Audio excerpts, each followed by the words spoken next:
In this episode, we discuss the 2017 film Saving Capitalism, which is currently airing on Netflix and follows former U.S. Labor Secretary Robert Reich as he breaks down how the U.S. economic system has been intentionally configured in recent times to primarily benefit the few at the expense of the many, and how that, in fact, imperils the continued operation of our democratic system.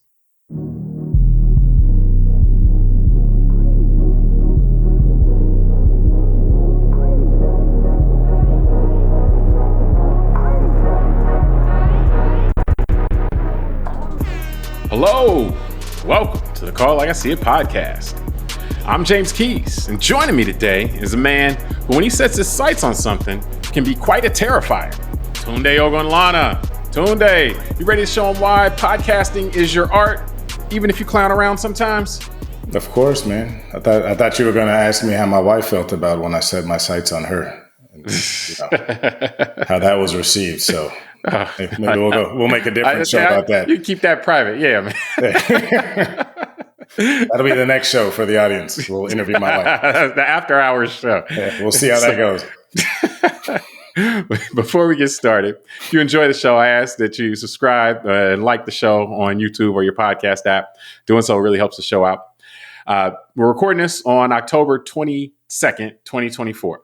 And today we continue our Streaming Between the Lines series and take a look at the 2017 Netflix documentary film Saving Capitalism. It's directed by Jacob Kornbluth and Sari Gilman. And the film follows Professor and former U.S. Labor Secretary Robert Reich as he embarks on a book tour from his 2015 book, Saving Capitalism for the Many, Not for the Few.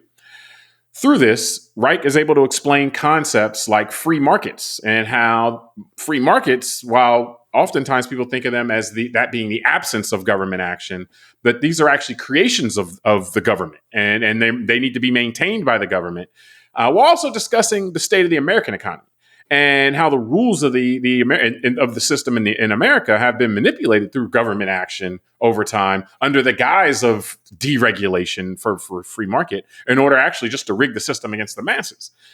And Wright also gets into how this manipulation goes hand in hand with the will of the people being further and further disconnected from the levers of power, and how that can get dangerous in many respects. So Tunde, to get our discussion started, what do you make of kind of the claim he really starts out with, that one of the biggest fallacies that's accepted in our political and economic discussions is that free markets kind of, result from the government getting out of the way, like they just magically spring forth once the government gets out of the way?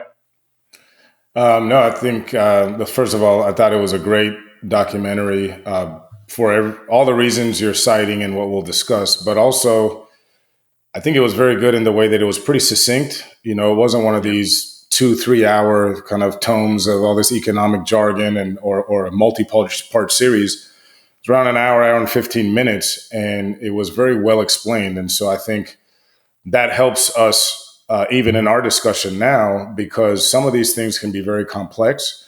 Yeah. And the way Robert Reich, as kind of the main character narrating the documentary, he was really able to expose some very straightforward simplicities, and it's not that they're necessarily simple, but if you just kind of really just see them for what they are, they're pretty simple. And I think that alludes to what you're saying, is that this idea of free markets, because one of the things that made me realize is as consumers of political information, meaning all of us as voters in a democracy. Let's go 30,000 feet there. Everyone is marketing for our attention. So there's a lot of slogans that have been thrown around culturally for like you and I's whole lifetime, right? And I think what you're alluding to is just that, the idea of free markets. It does sound like, well, the free market must mean it's unshackled by the chains of a government or by some overlord that's stifling all of this competition and all these. It's free of something, Correct. That's what I mean. It's a market that's free of something. Yeah.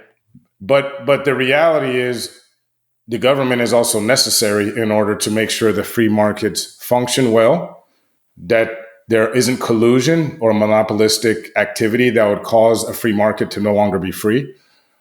Things like regulation of securities markets like the stock market, regulation of banking, And these are things that we've seen just even recent years, not even going back to like the '08 crash, but remember what happened with Silicon Valley Bank. It's that's my point. Like, we have this very interesting relationship culturally in America with our government and free markets, because we want the government out of things and everything free. But then when something like Silicon Valley Bank happens, everyone's looking at the government saying, "Oh my God, what are you going to do?" And so, well, yeah, that to me was the interesting. Well, that was kind of the point he made, where like the government's going to be involved no matter what. Either the government is involved at the beginning and throughout the process to try to prevent these major catastrophes, or the government's going to have to step in when these major catastrophes happen at the worst possible moment and spend the most possible money, and like trying to keep things floating. I think the idea of this central premise, like I said, that he really started with, like, hey, the way you're thinking about a free market is not necessarily an accurate reflection of what you're talking about. Because I think there's the two terms, there's the free part and there's the market part. And I think really the piece, and then I know this just from things that I had read previous to this as well, just the market part of it, you need the government to have the market in itself, and so if you don't have a government setting up a market where like there are rules to the game, so to speak, and he actually listed some of these things. The government has to set up systems for property against monopoly. If you have a monopoly, you don't have a market. A market requires multiple sellers in competition. And so if you don't enforce antitrust, if you just allow big companies to buy up other big companies and you end up with Standard Oil, then there's no market there. So the government has to break up larger entities, successful entities, in order to maintain a market. But he said, I'll go through them all: property, monopoly, contracts, bankruptcy, and enforcement of, with presumably of all these things. And so you can't have the market. The government has to set up the market. And then the idea of it being free is really about how much the government is going to, and once the system is kind of set up, beyond enforcing the basics of making sure, hey, there's multiple participants. If people sign contracts, then they honor those contracts. Other than monitoring the basics, what else does the government need to do? Now, I think most of us would agree we don't want the government to be heavy-handed at that point. And that's where you get into this idea of it being a free market. It's saying, okay, beyond the core stuff, there's things that we do want the government to do, but we don't necessarily want them to just be looking for things to do, so to speak. Like it might be, and the documentary went through some of these, like when you had Glass-Steagall put in place after the Great Depression, and it's saying, hey, investment banks and traditional banks, you can't be under the same house, because that encourages the investment banks to use people's money to gamble in the investment world with. And so, and that was taken down in the late 90s. That they reversed that law, and then less than 10 years later, you have a financial crash, which involved the investment banks gambling with people's savings money. So it's these things like, so that's the kind of thing that's not impeding a free market necessarily, to say, hey, these are kind of risks that we've seen that we want to make sure that so we don't have to bail people out on the back end. We kind of put a speed limit on you on the front end. But that doesn't necessarily mean that you're not operating with a free market. And so I think that kind of understanding that overall construct is very important, because you are correct. It's presented as if all of this stuff is so complicated that, we kind of we can be told anything. And if we like the person telling us that, we just go along with it. Yeah. And one of the things as you're talking, it makes me realize the government's role in all of this is clear. I mean, whether you like the role or not, meaning not you personally, but someone listening to us, is besides the point. It's more of, what do you call it? Like, I see the positive aspects of the way our government has dealt with business in general. And like you said, I recognize that over-regulating certain sectors and certain things can stifle activity. But you used an important term, which one of the rules, which was bankruptcy. And again, people don't appreciate that the United States was like profoundly at the forefront of the idea of this bankruptcy, the way we see it now here domestically in the United States, and now in a lot of first world nations. In the 1800s, most parts of the world still locked people up. They had debtors' prisons in most of Western Europe, and debts used to follow generations. Like if your parents had debt and died with it, you owed that debt as a kid. In the United States, we have a process called probate, which is where debts are settled at death. But more importantly, the idea that the government of the United States and then the states and all that said that bankruptcy is not something that you go to prison over generally. Bankruptcy in the United States is a way for an entrepreneur to wipe the slate clean. Now, it could be embarrassing, it could hurt your credit, all that, but you'll survive it. And so what that's done in the United States, more so than other economies, has allowed for that entrepreneurial spirit to be unleashed. And again, this velocity of money to flow through the system. And so that's an example where real quick with that, because one key piece with that is that encourages risk taking. If you want to start a business and it's like, yeah, but if it doesn't work, then I'm going to be in debt. They might throw me in jail, or then my kids are going to have to pay this stuff off if I don't make it, or if I don't survive, everything like that. Then you're less likely to try things. So that's something that encourages more market participants. Again, the government is trying to create the market here. So we want to incentivize people to enter the market, and bankruptcy is one of the ways it does that. But one of the things the documentary talked about, though, is how, in terms of this idea of how the rules have been manipulated over time, is that the bankruptcy rules have been been liberalized and kind of really opened up for businesses, where at the same time they've been tightened up for individuals, and so that's not really how, if you're trying to encourage risk taking, that's not how the system is supposed to work. You're supposed to be trying to encourage the individuals, or give the individuals a chance to start over so that they can try again, so to speak. Not necessarily for that's not necessarily for the businesses to get to a point where they behave recklessly and then say, oh, well, we'll just use bankruptcy in that sense. So that's another one of the examples where he gave, where it was just like, hey, while we're all arguing about things that may be considered trivial, this economic system, the people who understand that are kind of turning the levers in ways that benefit the few at the expense of the masses. Yeah. Well, I mean, unfortunately, we see that also in the legal field, in your world in this country, where the manipulation of certain courts and judges and all that, and people pushing certain cases up certain different avenues where they know they're going to get a favorable judge to give a favorable ruling. And those usually are in the favor of either large corporations or certain ideological interests, which aren't really in the interest of the majority of Americans. And he alluded to some of that stuff in the documentary as well, not so much outside of economics, but I think it shows it. This is why I like this documentary, because as an economist type of guy, he was able to kind of put together several cross currents in our culture and things that have happened, let's say, in the last 50 years in the system, and then tie that into why so many Americans also feel apathetic and feel why they feel the system doesn't work well. And that kind of lead to this populism that we've seen in the last decade or so. And so I think, it's interesting, James, because he kind of ties the economy and the democracy together in the idea that in the end, we're the responsible ones, meaning all of us, the society, the citizens, we vote these elected officials in who make legislation and make these decisions. And if we're not dialed in and tuned in, then we can't expect that it's going to go any better than it has. I mean, that's my way of saying it, but that's because I agree with you that the way he tied it together is like, if we lose control of kind of the economy as far as one that serves the interests of the many and not just the interests of the few, but then we can lose control of the democracy in the same sense. And he actually directly hits on the court case Citizens United and what that did from the entry of more and more money into the government. And I want to get to that, because I think that's another key piece, in this. But before we do, the populism piece is really interesting, because he really put that succinctly, because he pointed to, post-Gilded Age in the United States, which is a time similar to now, where you have this explosive concentration of wealth in the hands of the few and the many really struggling.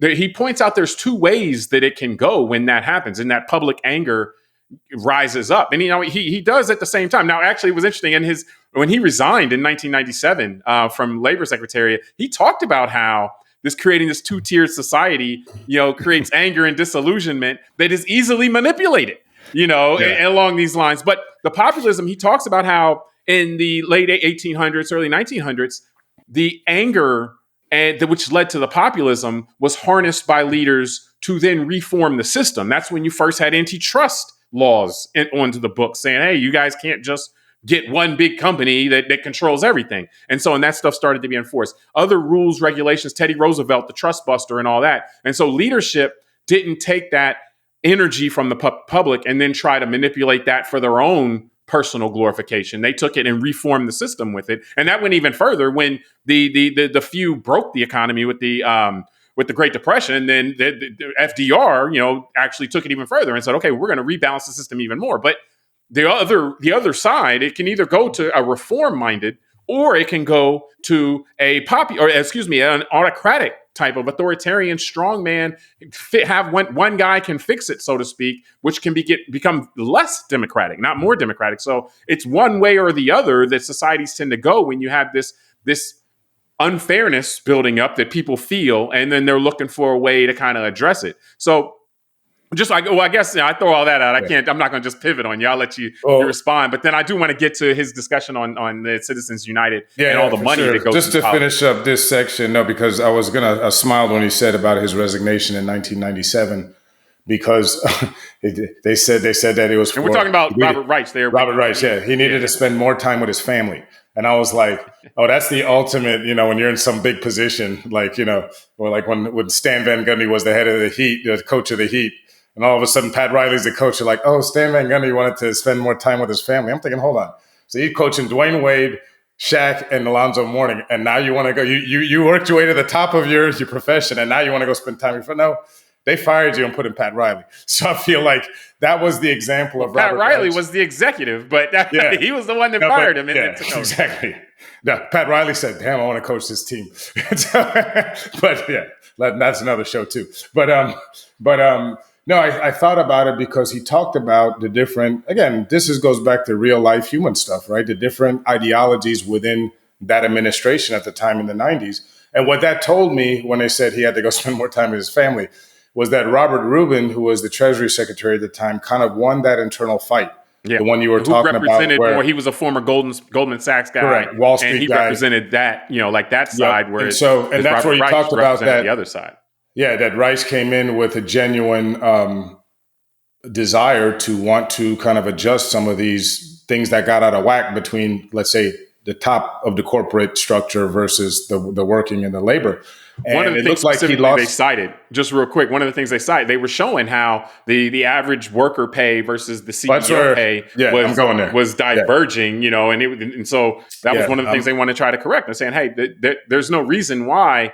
And there were policy ways that they were going to try to do that, which, those were but I'm going there with this point. That's why I want to draw this arc in the 90s, because what happens is I realized, because you talked about the 1930s and FDR, and what I realized is that just like the 1930s under Herbert Hoover was kind of like a more right-wing kind of experiment of how to do economics. Well, I would say laissez-faire more than which oftentimes we associate with the right. Yeah. But let me just get to the point, because the video was great. That's what I want to say to the audience, because it reminded me of the 90s, which I was alive, but I was young. I was in high school. That we lived through that again without kind of realizing it. It made me realize after watching this documentary that the 90s represented something similar, where from about 92 to 2008, I mean, that period of time, that 16-year period, was another attempt at that laissez-faire, kind of more of a libertarian, right-leaning experiment of, like you said, the government is competing with us instead of being a partner. So let's try and weaken the government as much as possible and deregulate as much as we can. And to your point, that ended in the '08 crisis. And so that's what I would just want to, before we pivot to the next section, the reminder, and as you mentioned, that's what I wrote on one of my notes. As I said, I wanted to get to that too, which was in 1992, they showed Bill Clinton giving a speech saying that the same things we hear now, the CEO pays too high and the average working person at minimum wage is living below poverty. So it was interesting to see the same stuff being talked about for the last 35 years. But at the time, Bill Clinton specifically said CEO pay is 100 times more than the average worker. And to your point exactly, people can see this chart that Reich shows in the video. By the early 2000s, that had gone to 376 times the pay of the average worker. So you're talking in a decade. And that's what it made me realize, James, like, well, hold on. A lot happened in the 90s that I just wasn't aware of, that this went from, 100 times to 376 is a lot in 8 years. And it goes from over the 20 years before that, it's like in the 30s, it's 30 times, so it's this ramp up. And Yeah, I mean, and I think, and here, but here's kind of that point. I'll get us to the next section Yeah. now, but we talk about it as, and I think about it as laissez-faire, but it's not necessarily laissez-faire. It's kind of it's a different type of regulation. Like one of the things specifically pointed to was when we did the Drug Act. After this was in the 2000s, still in that same time frame though, and the law is written, the regulations are written so that the government, as a large purchaser from pharmaceutical companies, is not allowed to negotiate on price. They just have to do whatever price that the company says they're going to have to pay. Any other large purchaser would surely negotiate the price. But the law was written in a way to make sure that the government couldn't do that. So the government then the government is regulated, hands tied, that they can't get the best deal that someone with their purchasing power could get. So it's not necessarily like the government just hands off. It's saying, actually, we're gonna tweak things a little bit so that you, person who owns this big company, can benefit more than you otherwise should with any other large purchaser. So it's how we think about it, though. It's just like, oh, that's laissez-faire, but it's like, that's not laissez-faire. No, you know like, what it is, James? That's a thumb on the scale. But we got to keep moving, man. Well, real quick though, it's oligarchy within a democracy. That's what it is. Yeah, it's the creep. It's the creep. So it's the creep, and I mean, and he gets into that, and that's the next part we're in right now, in talking about one of the things that during that reformist, kind of populist energy that happened after the Gilded Age, one of the laws that was signed into place was a prohibition on corporate money going into political campaigns. Well, in the early 2000s, the Citizens United decision, where the Supreme Court overturned that, basically equating corporate rights to individual rights and money as speech, saying basically overturning that law. Corporations can give unlimited money now. And what we've seen as a result of that is a substantial rise in what's called dark money, which is money we just don't know who's giving it, but dark money going into politics. And like, that's on top of the automatic already how much money goes into politics from people we know, but so what we're seeing is money playing a larger and larger role. And what this shows is the further and further disconnect from a voter or just an average any American who's not in this donor class.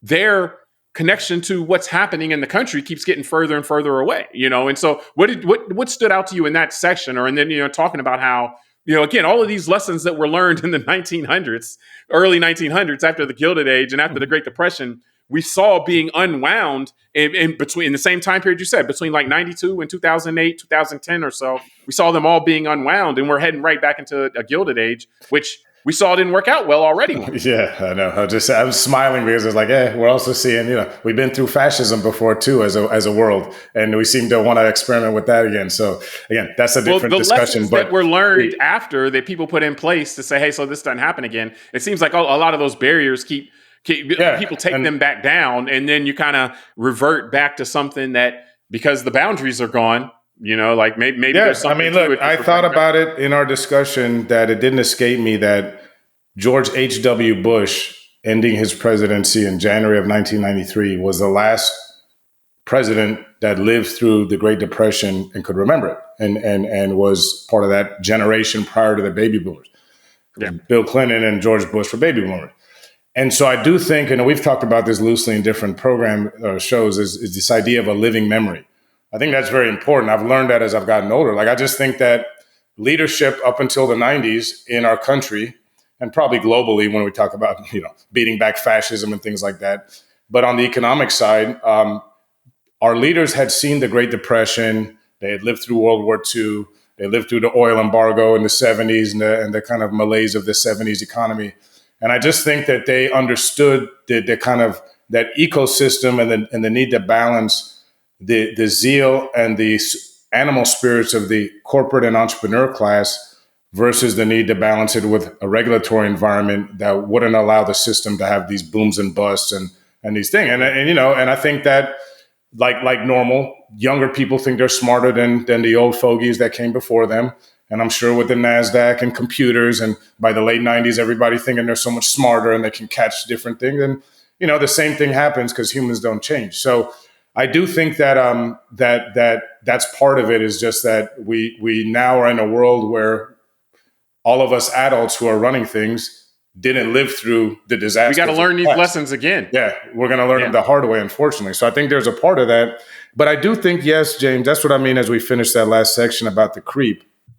just to define that, is really that this idea that the wealthy and the powerful crept back in to having their hands on the levers of power after, like you're saying, that period post Gilded Age, let's say 120 years ago or so, early 1900s, after they were prevented from having such a massive influence on the political system. And it's becoming just more plain as day, again, watching videos like this, that yes, the root of a lot of our dysfunction internally with our own culture as Americans right now, and how we talk to each other, how we deal with political discourse, is really based on this. It's based on the money in politics and the fact that more and more, because that money is serving fewer and fewer interests, in order to distract the rest of us in the population, we got to talk about immigrants eating people's cats and dogs and other things that don't seem that important. Well, that plus the fact that that's the other piece of the living memory that's been lost, is that people alive now don't see how quickly that can turn into mass murder. Yeah. And so they don't appreciate, like the H.W. Bush generation. And it wasn't that everybody in his generation or those generations, but enough people were like, hey, this can turn really, really bad really quickly. So we got to put a tamp down on this stuff. Like, that doesn't mean you're an angel. That doesn't mean you won't play around, on the line. But you definitely had an appreciation and a respect for it. From an economic sense, you can see that in H.W. Bush going from read my lips, no new taxes, to saying, hey, what we're doing here as far as this, trying to cut all the taxes on so extremely on these wealthy people and stuff like that. We can't keep living like that. But you also see it in terms of not wanting to push the envelope too far on the animal spirits as far as how people will treat what they perceive as outsiders. And so, like all of those are the tried and true kind of, once power starts becoming too concentrated, once wealth starts becoming too concentrated, this energy in this anger and energy in society starts bubbling up. This is why, like, if you're watching the film and you listen to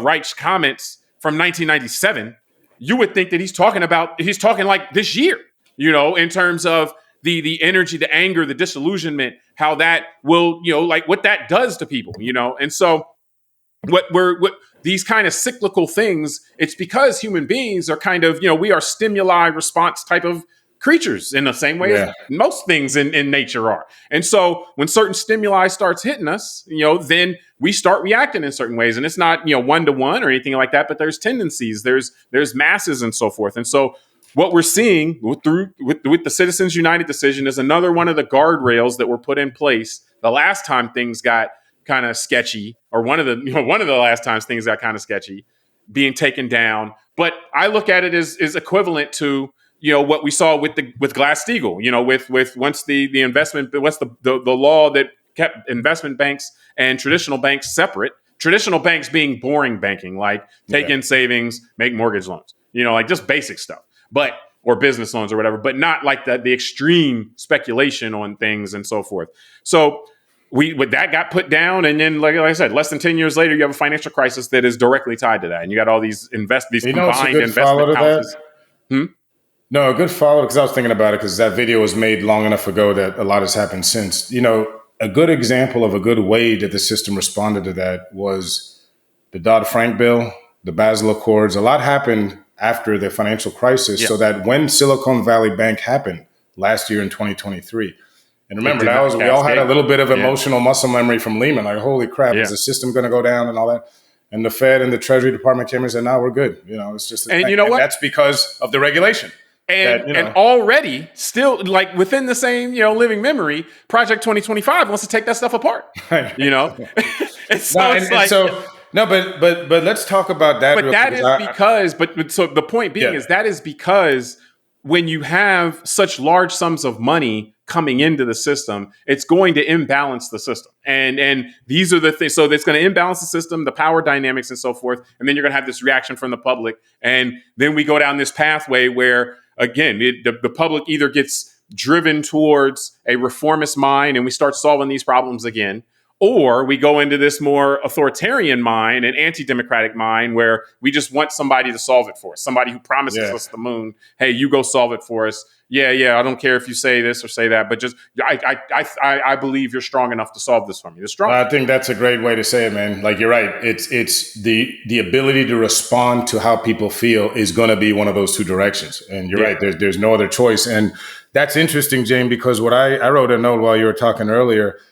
As you're talking, it makes me realize, and I thought about this a little bit when I was watching it. And like you said, the clips from Robert Reich in '97, and then there's even, like I said, Bill Clinton in '92 talking about the same stuff. And I'm like, it's interesting. This does remind me a little bit like climate change. There's some people have been ringing this bell for 20, 30 years that this is going to happen. If you don't deal with this, the imbalances in our economic system and, keep taking people, they keep giving these breaks to the large corporations and allow the wealth to get wealthier. At some point, it's going to topple over. And just like the climate, and maybe because we've had these recent storms and the issues with FEMA and the propaganda around all that, it's more like I'm thinking about the same thing. Like, if we're smart about climate change and I'm not even arguing how it started. I'm beyond that. Now it's just we know that the weather's changing.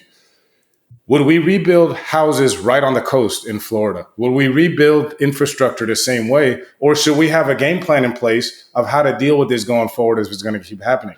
And I think it's the same thing. As long as, but this is where all the corporate, like there's so much corporate money involved in denying climate change at this point because of people's that's from getting that, James. Business interests that we can't get to a consensus in society that we can then start making plans and making decisions because other short-term business interests will take over. Like there was some amazing stats in there. Like it's like the people that studied how far the average person is removed from power, or just an average voter. And it's like, if the vast majority of society wants to do something, you get like a 30% chance of it happening. That's what I was saying earlier. That they showed that that's why people are so unhappy. And so and that's where I'm getting at, James, is just like climate change, is these economic stuff is similar, where there's a lot of business interests and all that are jockeying for the attention of the legislators who make the laws.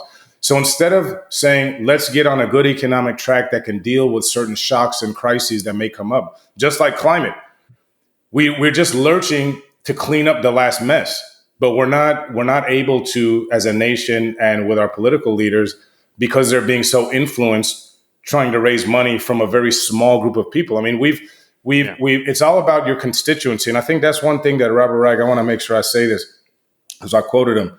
He said, our system can reflect our values. Capitalism is what we make of it. And I really like that because there is a lot of this hand-wringing about capitalism or socialism, all this stuff. To me, capitalism is the best system, just like democracy, until someone figures out something better. And so what I like, again, about the video is he kind of ties our responsibility as the public, both in the democracy and in capitalism, because an informed public can also let's say, put it this way, can do a better job at electing politicians that make the laws who might do things in the long-term economic interest of the country and of the population. Well, and but that's if other factors beyond actual speech, like if money is speech. Well, of course, I agree. Like that's where this got out of whack. I mean, think about this, James. He had an interesting stat.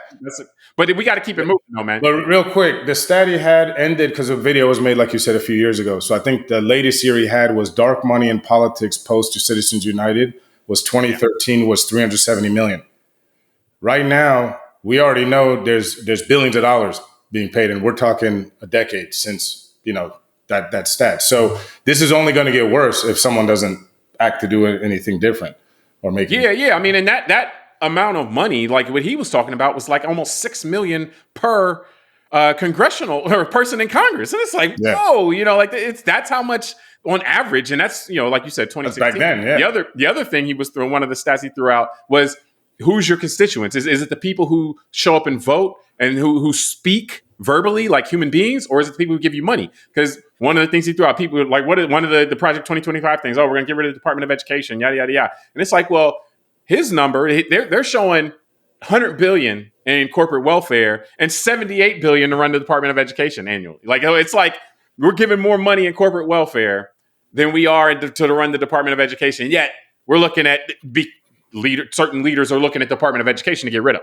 as being extraneous. And so it's like, who's your constituents? Is it who gives you money, or is it who you're trying to get a vote from? Or do you realize that whoever gives you money, you can go get votes with that money? Yeah. Or which I think we got a guy trying to do that right now in Pennsylvania. Yeah. But that's the thing. It's a lot easier to go get one guy with $1 billion than to try and convince, 2 million people to raise $1 billion that way. So, and the wealthy people know that, It is only if you're willing to sell yourself, if you're willing to sell kind of yourself as, hey, I'll do whatever you say for that money, because when your constituency are many, then you're more so guided by your character. When your constituencies are 1 or 5, then you're guided by whatever they say, because you're more dependent on each one of them.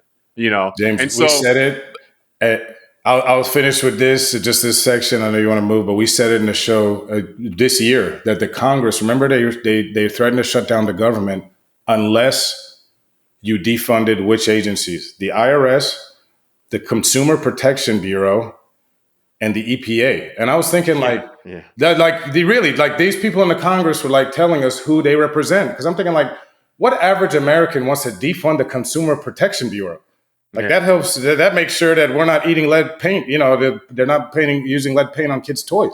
And and the EPA, I didn't know that was my enemy. That I wanted my waters here in South Florida to be clean and not have pollution in them. You know what I mean? So you're right. That's what we joked. Who's their constituency? Yeah, no, not me and sure. Well, but let us. The last thing I want to touch on this, I have to be quick. But you often say that money and power always find each other. So I want to know from this video. Does that make you more or less sure of that idea? And what do you think about at the end, he leaves us with the idea that it's important for people to organize and build institutions to counterbalance corporate power and money. Do you think that is a check on your first point, that money and power always find each other? So kind of just throw that to you. What were your thoughts in that context? I say a lot of things, but that is one I do say and one I do believe. So yes, I do believe that. I think this is what we've kind of talked about, and what his documentary does a great job showing is, like you said, after money and power were kind of forced apart in the early 20th century, took a long time and a lot of work through organization. He talks about this, the think tanks that started in the 1970s with things like the Heritage Foundation, who we know authored Project 2025, or the Federalist Society, which has 5 Supreme Court justices now that carry that ideology into the court. So this has been a long time coming, this kind of infiltration of the money behind the scenes into our actual political existence and reality. So I don't think it's going to also be something we can snap our fingers and just get rid of. I do think that he's right. And that's why I love the way he tied in the democracy and the capitalism part together, which is the informed public. I think this is one reason why we've had an attack on public schools in the last generation or so. Because again, if you have a less informed public, they're going to be less informed about how things should work, how they do work, how they worked when they worked well. Like you're saying about the New Deal. Even going back to the 80s and the attack on having civics in school, we've seen that. Exactly. But just in general, now it's like people don't want to learn. They don't want people to learn history. You're right, because they'll want to block things like the New Deal, the GI Bill, this idea that usually when we have prosperity, this recent period shows it, but I'd say this was a little bit more ham-fisted because it was in response to a pandemic, which was not something that was planned. It was emergency, but when you put money in the system, the economy will generally boom. We have a stock market. No. There's a caveat to that. When you put money in the system, either with mechanisms that force it down to the working people, because the working people always spend it and then it comes right back up. So you got to either you force it down or you just give it directly to the people down in the masses. But if you put money into the economy and just put it at the top, it doesn't. That's a great point. The economy. Yeah, because that's a great point to make that distinction, because you're right. The CARES Act and the stimulus is. I know some people at the top got PPP money too, but generally it was across the board to Americans. Now, that's why I say this was a little bit ham-fisted because it was an emergency, so it caused inflation. There was other side effects of it. But the idea that if the government spends the money wisely and strategically, it can have great economic outputs like what happened in the New Deal, building The public New Deal is works, another roads and example. bridges. People point to, oh, it was the spending from World War II, but it was also the fact that you had a tax code that didn't allow people to accumulate large sums of wealth at that very time. If they would have spent that same money without the kind of tax code, the money sticks at the top and you don't build the greatest middle class in the history of the world. And so Yeah. the how matters with a lot of these things, and these things that have been seen. Yeah. I'll say this, I do want to wrap this up, but for me, I started with, one of your sayings, one of the things that I've heard you say many a times. I'm sure listeners that have been with us for a while have heard you say before, as far as money and power always find each other. Well, I respond with one of the things I like to say, which is there's no finish line. And so I think that the idea that money and power always find each other with this, with the main point or the finishing point from the documentary, that the people need to organize and build institutions to counterbalance corporate money and power. Those two are they're complementary. Like the because of the former, because money and power always find each other, people need to continually. There's no finish line. You don't get to a point. Well, okay, we did the New Deal. Kick it up. We're good. For the next 300 years. Like we got a fair society now. Like it won't be like that, because as soon as that happens, the reaction is coming. And the reaction took the form of think tanks and as going through it in the documentary. And so then if the people just sit back on their laurels, or they lose the living memory of how the tragedy happened that led to this, this boom, so to speak, and then what things were done to lead to the boom in the face of the tragedy, if you lose that, then it can go a different direction, and so because money and power always find each other, it's important, as the documentary said, for people to organize, build institutions that counterbalance this power, and it never will end. This is just going to be, when I was young, my dad would explain to me, most of the fights you see, they may be saying this or saying that, but it's ultimately about the haves versus the have-nots in many respects. Yeah. And so that goes back throughout time and, human time. And really what we're dealing with now, and what we were dealing with 100 years ago, and what we were dealing with, what we will deal with 50 years from now or whatever, are these same kind of, how are the spoils of society? One, how is society going to organize itself to generate spoils? And then two, how are those spoils going to be distributed amongst the society? Do you get forever winners? Do you get to win one big time, and then be a winner forever? Or do you have to continually participate in the economy and, things can go good, things can not go good, or is it going to be a situation where, you just got people at the top and they just stay at the top? And those, when that's happened in history, you've had very stagnant times, these dynamic times have always coincided with the ability for people, to have mobility, and to be able to be innovative and to be able to take risks and stuff. Those types of setups. They have a name for that period when you don't have it. They called it the Dark Ages. Remember that? They called it the Dark Ages. Feudalism. That's one of the one guy at the top named Charlemagne, and everybody else. We've seen it from the other side too. Because at that time in the Dark Ages in Europe, the Arab world, the Muslim world was booming. That was the center of intellect, and they didn't have that same kind of setup, so to speak. So it's really interesting how you can see that throughout time, and it's a good point. That comes back to an educated population, like you said. Back then, it was when the Arab lands were seeking knowledge and having open thought, scientific, method was not shunned on and all that. Over time, that transferred to Europe, and now, unfortunately, the Arab world has become more authoritarian and not to knock them, right, but kind of was in the Dark Ages for the last 100, 200 years or so. So, it shifts, but it's interesting. And I'll finish my thing with, I really appreciated in the video how at the very end, he really had a positive message about the fact we all got to talk to each other. And I think that was the big thing. Like, you know what? Part of this money in politics on purpose has driven the polarization along with the algorithms and all that. But really, it's the money that's doing it. And so if we just get back to having a dialogue, all of us in this country, even if we disagree, probably the barriers will come down. We'll realize we're not all that bad, with, the other side and all that. And we can actually begin to form solutions to some of these long-term issues that we discussed, like there's economic stuff, climate, how to deal with the effects of climate change going forward, all that. No. I mean, that's 100% true. I mean, and that is like the mass accumulation of money can only be counterbalanced by the mass accumulation of people. And this is why people who want to weaken the interest, and this is across societies, you can always see whoever is trying to separate, divide the people are trying to increase the relative power of the moneyed interests. If you're trying to unite the people, you are going to decrease the relative power of the moneyed interests, because a lot of people will beat a lot of money, but divided people will always lose to a lot of money. And so, and again, this isn't about taking all the money. This is about just having a distribution of the spoils of society that makes sense. And that's something that's within our grasp.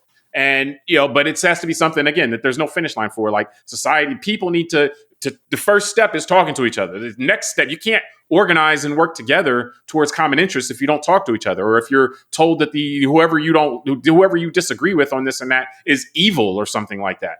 And so you got to be careful. Those kind of messages, if the messages you're getting are the people that don't agree with you are evil, that's a message that is designed to increase the relative power of the moneyed interests, not of the masses. So, but no, I think we can wrap this from there. It was great. We definitely would recommend the documentary.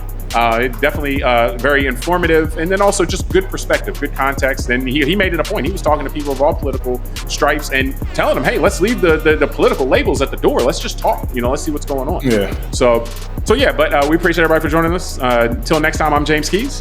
I'm Tunde Ogunlana. All right, we'll talk to you then, or talk to you next time.